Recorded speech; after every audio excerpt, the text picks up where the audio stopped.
कुछ लोग सोचते होंगे कि ये बस आम सी बातें करता है, अल्फाज अच्छे होते हैं, बातें ठीक लगती हैं, लेकिन दिल में ये ख्याल भी आता होगा कि ऐसी बातें तो हमने पहले भी बहुत सुनी हैं। ये सोच गलत नहीं है। मैं खुद भी अगर सुनने वाली जगह पर होता तो शायद यही सोचता। क्योंकि जो इंसान वाकई किसी मुश्किल वक्त से गुजर रहा होता है, वो हर बात फौरन मान नहीं लेता। वो सुनता है, सोचता है और फिर देखता है कि सामने वाला वाकई कुछ झेला है या बस बोल रहा है। मैं ये बात इसीलिए कह रहा हूँ क्योंकि मैंने खुद इस फ़र्क़ा को महसूस किया है। मैंने भी वो दिन देखे हैं जब सब्र एक अच्छी बात नहीं लगती थी, बल्कि एक भारी जिम्मेदारी लगती थी जो रोज़ उठानी पड़ती थी। हर सुबह खुद को ये कहना कि बस आज का दिन निकाल लो, कल का कल देखेंगे। मुश्किल वक्त में इंसान बाहर से तो सब कुछ ठीक दिखाता है, लेकिन अंदर कुछ और ही चल रहा होता है। हंसी होती है, बातें भी होती हैं, मगर दिल कहीं और उलझा होता है। और यही वो हालत होती है जहां इंसान को सबसे ज़्यादा किसी ऐसी बात की ज़रूरत होती है जो उसके दिल के करीब हो। इसीलिए जब हम मुश्किल वक्त में सब्र की बात करते हैं तो ये कोई किताबी बात नहीं रहती, ये ज़िंदगी की बात बन जाती है। क्योंकि ऐसे वक्त में सब्र करना कोई शौक़ नहीं होता, ये मजबूरी बन जाता है। या तो इंसान सब्र सीखता है या फिर अंदर से टूटने लगता है। मैंने खुद ये महसूस किया है कि जब हालात लंबे हो जाएं तो इंसान सिर्फ मसाइल से नहीं थकता, वो खुद को समझाते समझाते भी थक जाता है। हर दिन यही कहना कि सब ठीक हो जाएगा, एक वक्त के बाद ये जुमला भी भारी लगने लगता है। यही वो जगह है जहाँ सब्र का मतलब बदल जाता है। सब्र सिर्फ इंतज़ार नहीं रहता, ये अपने दिल को काबू में रखने का नाम बन जाता है। ये मान लेने का नाम बन जाता है कि हर सवाल का जवाब उसी वक्त नहीं मिलता। मैं ये बात इसीलिए कह रहा हूँ क्योंकि मैं जानता हूँ कि जो इस वक्त ये सुन रहा है वो किसी आम हालत में नहीं है, जो बिल्कुल ठीक होता है। वो ऐसी बातें ढूंढने नहीं आता।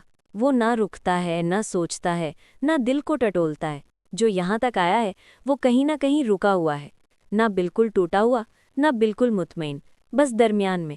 और दरमियान का ये वक्त सबसे मुश्किल होता है, क्योंकि ना आगे का रास्ता साफ नज़र आता है, ना पीछे जाना आसान लगता है।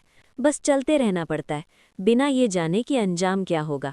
मैंने इसी वक्त में अल्लाह का पैगाम समझना शुरू किया है। वो पैगाम जो किसी आवाज़ में नहीं आता, जो किसी निशानी के साथ नहीं आता, बल्कि दिल के अंदर आहिस्ता आहिस्ता उतरता है। ये पैगाम यही होता है कि तुम अकेले नहीं हो। चाहे तुम्हें अभी ऐसा लग रहा हो, चाहे दिल भरा हुआ हो, चाहे जहन थका हुआ हो, लेकिन तुम अकेले नहीं हो। यही यकीन मुश्किल वक्त में इंसान को संभाले रखता है, और यही यकीन सब्र की असल शक्ल बन जाता है।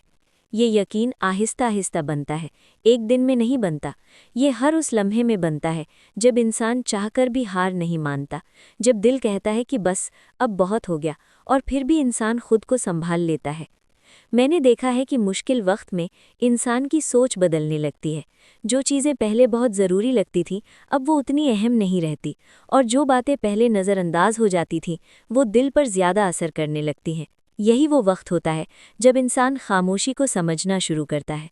पहले खामोशी खाली लगती है, फिर वही खामोशी सहारा बनने लगती है। इंसान उसमें बैठना सीख लेता है, भागने की कोशिश नहीं करता। मैंने खुद ये सीखा है कि हर सवाल का जवाब फ़ौरन नहीं मिलता। कुछ सवाल इंसान के साथ चलते हैं, और वो सवाल इंसान को तोड़ने नहीं आते, वो इंसान को संभालना सिखाते हैं। मुश्किल वक्त में अक्सर इंसान खुद से नाराज़ हो जाता है। वो सोचता है कि शायद मुझ में ही कमी है, शायद मैं ही कमज़ोर हूँ। लेकिन सच ये है कि ये मरहला कमज़ोरी का नहीं होता, ये सच्चाई का मरहला होता है। यहाँ इंसान अपने आप को बहाने नहीं दे सकता, वो खुद को वहीं देखता है जो वो हकीकत में है। और ये देखना आसान नहीं होता, मगर यही देखना इंसान को मजबूत बनाता है। मैंने उस वक्त में ये भी महसूस किया है कि दुआ का अंदाज़ बदल जाता है। पहले इंसान बहुत कुछ मांगता है, फिर वो बस इतना कहता है कि जो बेहतर है वही कर दे। ये कहना बहुत बड़ी बात होती है, क्योंकि इसमें अपनी चाहत को अल्लाह की मर्ज़ी के हवाले करना होता है, और ये मरहला दिल से गुजरे बिना नहीं आता। जब इंसान यहाँ तक पहुँच जाता है तो उसके अंदर एक सुकून सा आता है। ये सुकून खुशी जैसा नहीं होता, ये सुकून हल्कापन होता है। ऐसा हल्कापन जैसे बोझ अभी पूरी तरह उतरा ना हो, मगर इंसान को यकीन हो कि अब वो अकेला नहीं है। मैंने यही सुकून खुद महसूस किया है। ये सुकून ये नहीं कहता कि मसाइल ख़त्म हो गए हैं, ये सुकून ये कहता है कि अब मैं इन मसाइल के साथ जीना सीख रहा हूँ। और यही सीखना मुश्किल वक्त का असल फ़ायदा होता है। ये फ़ायदा आसान दिनों में नहीं मिलता, आसानी में इंसान कम रुक कर सोचता है और मुश्किल इंसान को रुकने पर मजबूर कर देती है। जब इंसान रुक जाता है तो वो अपनी बात सुनने लगता है, फिर वो ये भी समझने लगता है कि हर चीज़ उसके बस में नहीं है, और ये मान लेना असल ताकत होती है। मैंने देखा है कि जब इंसान ये मान लेता है तो उसके अंदर से जल्दी ख़त्म हो जाती है। फिर वो हर चीज़ फ़ौरन ठीक होने की ज़िद नहीं करता, वो बस आज को संभालता है। और आज को संभालना कभी कभी सबसे बड़ी कामयाबी होती है, क्योंकि आज अगर संभल गया तो कल खुद ही अपना रास्ता दिखा देता है। यही वो जगह है जहाँ सब्र कोई भारी लफ्ज़ नहीं रहता, ये एक आदत बन जाता है, ऐसी आदत जो इंसान को टूटने से बचा लेती है।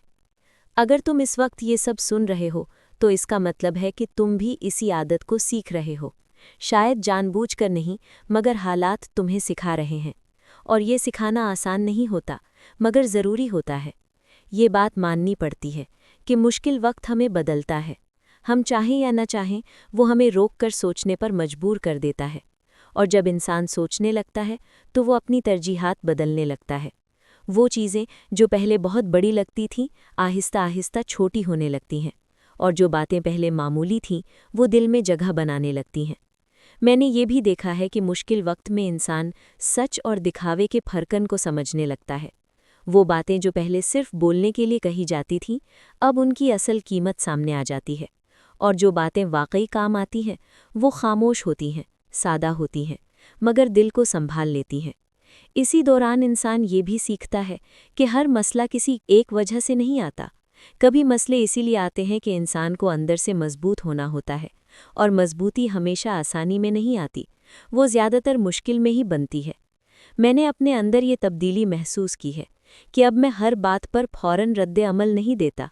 पहले जो बातें फ़ौरन चुप जाती थीं, अब उन पर मैं ज़रा ठहर जाता हूँ। ये ठहराव किसी ख़ास दिन नहीं आया, ये आहिस्ता आहिस्ता बना है। हर उस दिन में बना है जब मैंने खुद को टूटने के बजाय संभालने का फ़ैसला किया। मुश्किल वक्त में इंसान को अक्सर ये लगता है कि वो अकेला है, लेकिन वक्त के साथ ये समझ आती है कि अकेलापन हमेशा नुकसान नहीं देता।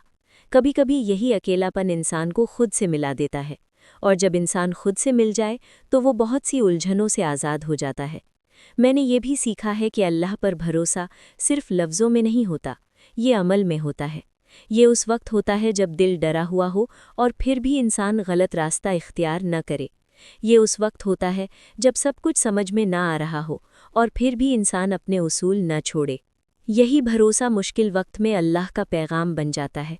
कोई आवाज़ नहीं, कोई ख़ास वाक़या नहीं, बस अंदर ये एहसास कि मैं जो कर रहा हूँ वो खाली नहीं जा रहा। और ये एहसास इंसान को बहुत सहारा देता है। ये सहारा उसे ये हिम्मत देता है कि वो अगला दिन भी गुजार सके। कभी कभी सिर्फ अगला दिन गुजार लेना बहुत बड़ी बात होती है। मैं ये सब इसीलिए कह रहा हूँ क्योंकि मैं जानता हूँ कि जो ये सुन रहा है वो भी किसी न किसी सतह पर इसी जद्दाजहद से गुजर रहा है। हो सकता है मसला मुख्तलिफ हो, मगर एहसास मिलता जुलता है। वही थकान, वही खामोशी, वही अंदर का सवाल, और यही मुश्तरक एहसास इंसान को जोड़ देता है। ये एहसास बताता है कि तुम अकेले नहीं हो। शायद तुम्हारी कहानी कोई और न जाने, मगर तुम्हारा हाल समझा जा सकता है। मुश्किल वक्त में सब्र का सबसे बड़ा फ़ायदा ये होता है कि इंसान अपने अंदर जगह बना लेता है। जगह शिकायत के लिए नहीं, जगह कड़वाहट के लिए नहीं, बल्कि जगह समझ के लिए। और समझ आ जाए तो दिल हल्का होने लगता है।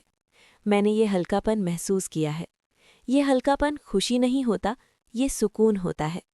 ऐसा सुकून जो कहता है कि रास्ता लंबा है मगर दुरुस्त है। यही वजह है कि मैं मुश्किल वक्त को सिर्फ मसला नहीं समझता, मैं इसे एक मरहला समझता हूँ। ऐसा मरहला जो इंसान को तैयार करता है अगले कदम के लिए। जब इंसान इस मरहले में आगे बढ़ता है तो वो ये भी समझने लगता है कि ज़िंदगी में सब कुछ हमारे हिसाब से नहीं होता, और शायद होना भी नहीं चाहिए। क्योंकि अगर सब कुछ हमारे हिसाब से हो तो हम बहुत सी बातें कभी सीख ही ना पाएं। मैंने इस हिस्से में ये जाना है कि मुश्किल वक्त में अल्लाह का पैगाम ये नहीं होता कि सब कुछ फ़ौरन बदल जाए। असल पैगाम ये होता है कि इंसान खुद बदलने लगता है।